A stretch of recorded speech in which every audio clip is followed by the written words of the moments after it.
Now, we are told here, he brought up Hadassah, that is, Esther. And Hadassah and Esther mean the same thing. Esther means star, by the way, and she certainly was a star, apparently a very beautiful woman. And we're told here that she was actually the stepdaughter of Mordecai. He brought up Hadassah, that is Esther, his uncle's daughter, for she had neither father nor mother, and the maid was fair and beautiful, whom Mordecai, when her father and mother were dead, took her for his own daughter. So he's raising this girl in his home, and she's a very beautiful girl. Now, he had a position here in the palace, by the way. We are told that the first thing about him, he was in Shushan the palace. And the question arises right here, the one question we'd like to ask him, what are you doing here in Shushan the palace? You ought to be back there in Jerusalem. God has given a decree for your folk to return, and that's where you should be. And here you are in a foreign country. Why don't you get back there? Well, he's out of the will of God, you see. And the name of God won't be mentioned in this book. He's not here at all. Not in name, but you'll see that his fingerprints are here.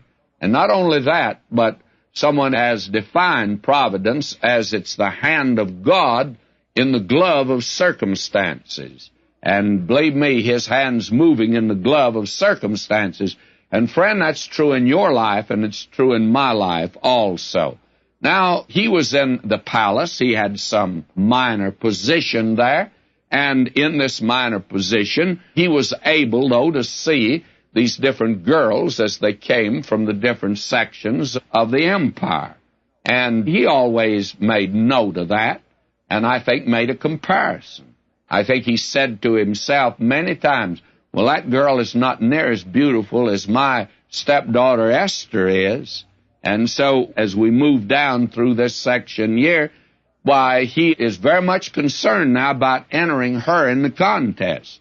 And when he saw that she would be a winner, or at least he thought she would, he didn't know that, we are told, so it came to pass, when the king's commandment and his decree were heard, and when many maidens were gathered together unto Shushan the palace to the custody of Hegai, that Esther was brought also unto the king's house to the custody of Hegai, keeper of the women. Now, this man had charge of the contest, and these girls came, and Mordecai saw that each day, and he came to the conclusion that his stepdaughter Esther had a good chance. So he entered her in the contest, and I'm sure that she was for it. Now, let's be very candid. I must say that at this particular juncture, I do not have too much respect for this man, Mordecai.